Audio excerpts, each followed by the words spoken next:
বাবা বলো তো আমি কে?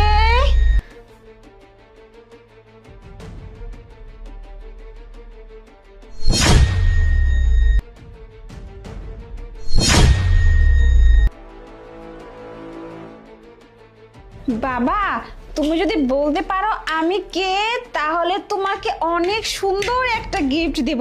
বলো তো বাবা আমি কে? আমি এখন কি করি তো কিছুই বুঝতে পারতেছি না। আমি একটা কাজ করি, স্যারকে আমি এখনই ফোন দিয়ে বাসা আসতে বলি। দাঁড়া।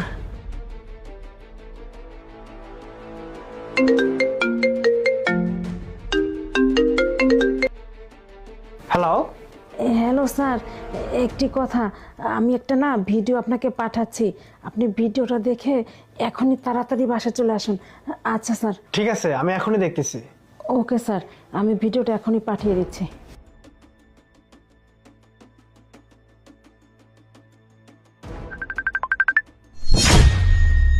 কি ব্যাপার, আমার বউ আমার বাচ্চাকে বিষ খাওয়াচ্ছে? হ্যাঁ, দেখতেছি বিষয়টা।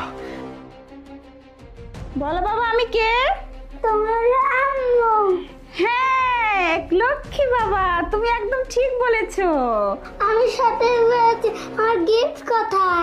হ্যাঁ বাবা, তোমাকে তো আমি গিফট অবশ্যই দেব। তুমি তো সঠিক বলতে পেরেছো তাই না?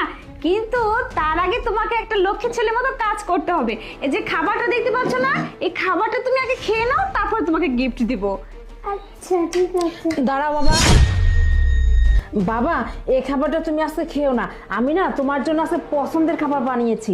তোমার জন্য রুটি আছে না, রুটি বানিয়েছি। আমি ওই রুটিটা নিয়ে আসি, ওটা তুমি খাবে। তুমি একদম রুটি বানাতে, রুটি খাবো। ঠিক আছে বাবা, আমি তোমার জন্য রুটি নিয়ে আসতেছি। আচ্ছা বাবা, রুটি নিয়ে আসেনি। এই দাঁড়া বলছি, রুটি নিয়ে আসতেছিস? রুটি নিয়ে আয় গিয়ে। তো প্লেট কেন নিয়ে যাচ্ছিস? প্লেট রেখে যা। হ্যাঁ ম্যাডাম, আমি তো রুটি আনতে যাচ্ছি, কিন্তু রুটি কিসে করে নিয়ে আসবো? এর জন্য এই প্লেটটা নিয়ে যাচ্ছি। এই প্লেটে করে রুটি নিয়ে আসবো। বাড়িতে কি আর কোনো প্লেট নেই যে তোকে এই প্লেটে খাবার নিয়ে আসতে হবে? দে বলছি আমাকে প্লেটটা দে। বাবা বলতেছি ওই আন্টিটা খাবার নিয়ে আসো, রুটি নিয়ে আসো, ততক্ষণে না তুমি এই খাবারটা খেয়ে নাও, ঠিক আছে? আমি তোকে খাই দিচ্ছি। এ নাও বাবা। না না, দাঁড়াও বাবা, এই চামচটা একদম নোংরা হয়ে গেছে। এটা আমি পরিষ্কার করে নিয়ে আসি, তারপর তোমাকে দিচ্ছি। আচ্ছা ঠিক আছে, তুই চামচটা পরিষ্কার করে নিয়ে আয়। ততক্ষণে আমি ইরফানকে অন্য চামচ দিয়ে খাইয়ে দিচ্ছি। আমার কাছে আরেকটা চামচ আছে, রেডি রাখছি। এই যে এটা একদম পরিষ্কার চামচ, এটা দিয়ে আমাকে খাইয়ে দিব। বাবা খেয়ে নাও তো, তুমি এই চামচ দিয়ে খেয়ে নাও। আর এই দেখো তোমার জন্য আমি পানিও নিয়ে আসছি, যেন খাওয়ার সময় তোমার গলায় বেঁধে না যায়, ঠিক আছে?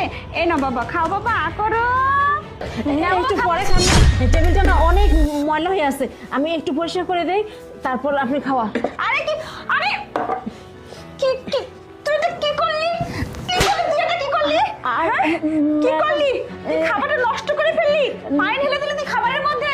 ম্যাডাম হচ্ছে ঠেলার আগে পড়ে গেছে, আমি তো ইচ্ছা করে দিই। ধাক্কা লেগে পড়ে গেছে মানে? আমি দেখলাম তুই নিজের ইচ্ছা করে পানিটা ফেলে দিলি। এই তোকে আমি এখানে কাজে রাখছি, কাজ করার জন্য, এসব অকাজ করার জন্য নয়। তুই আমার বাচ্চাটাকে খাবার খেতে দিলি না? ছোট লোক ফকিন্নি কোথাকার, কোত্থেকে যে আসছে এসব না। দাঁড়া, আজকে তোর এমন একটা ব্যবস্থা করবো না আমি, তুই আমার বাড়িতে কাজ করতে এসে। রিয়া কি হয়েছে? দেখো না, এই আমাদের বাড়ির কাজের মহিলা হিমানি আমার বাচ্চাকে আমি খাবার খাওয়াচ্ছিলাম, খাবারের মধ্যে পানি ঢেলে দিয়েছে, খাবারটা নষ্ট করে ফেলছে, আমাকে খাবার খাওয়াতে দিচ্ছে না। এখন বলো তো কি করতে ইচ্ছা করে একে এখন?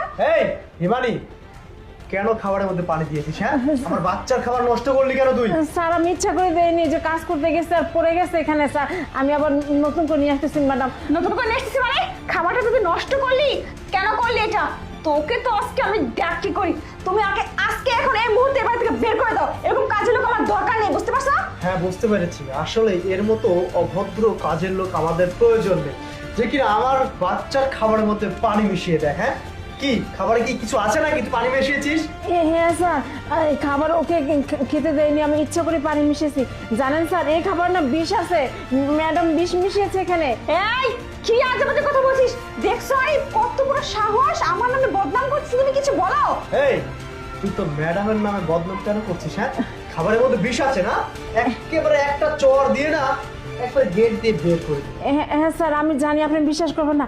আবার যদি বিশ্বাস না হয়, আপনি একটু এখান থেকে ম্যাডামকে খেতে বলেন। আচ্ছা ঠিক আছে, দাঁড়া। এই প্রিয়া একটু খাও তো দেখি। কেন আমি খাবো এই খাবারটা? এটা তো তুমি বাচ্চার জন্য, বাচ্চার জন্য আমি রেডি দাঁড়াও, করছি। ওকে না দেখো কি করি আমি, তুমি খাবারটা শুধু খেয়ে দেখো। না না আমি পরে এটা তো বাচ্চা না খাবার। হয় না, ওকে আমি একদম মেরে ফেলবো। আরে এটা তো বাচ্চা খাবার, এটা তো বিষ আছে, আমি খাবো না। দেখছেন স্যার? আছে না?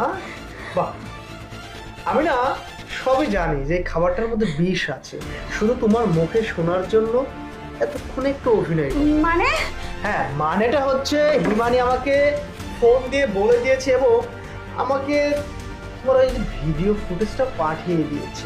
এই হচ্ছে। কি? হ্যাঁ, না মানে আরে আসলে আমি বিশেষ করে আসলে কি? হ্যাঁ, আমার এই মাসুম বাচ্চা তোমার ভালো লাগে না, তাই না? না না হ্যাঁ, চুপ। এই বাচ্চাটা যদি তুমি আজকে নিজের পেটে ধরতে, তাহলে কি পারতে এই খাবারের মধ্যে বিষ দিয়ে ওকে খাওয়াইতে? কখনো পারতে না, কখনো পারতে না। আজকে সব ছেলের জন্য এই কাজটা তুমি করেছো ওর সাথে, তাই না? আর হিমানি এটা দেখতে পেয়েছে, যার কারণে হিমানি এখন তোমার কাছে অপরাধী। শোনো, আমি তোমাকে আগেই বলেছিলাম যে আমার একটা বাচ্চা আছে, যদি মেনে নিতে পারো তাহলে আমার সাথে সংসার করো, আর যদি মেনে নিতে না পারো তাহলে আমাকে বিয়ে করো না, সংসার করার প্রয়োজন নেই। কিন্তু তুমি তখন আমাকে আশ্বাস দিয়েছিলে, বিশ্বাস দিয়েছিলে, আর এখন আমার এই বাচ্চাকে তুমি মেরে ফেলতে যাচ্ছ, তাই না? না। যাও বের হও। আরে হ্যাঁ, বের হতে বলেছি, আমি ডিভোর্স লেটার পাঠিয়ে দেবো, যাও বের হও।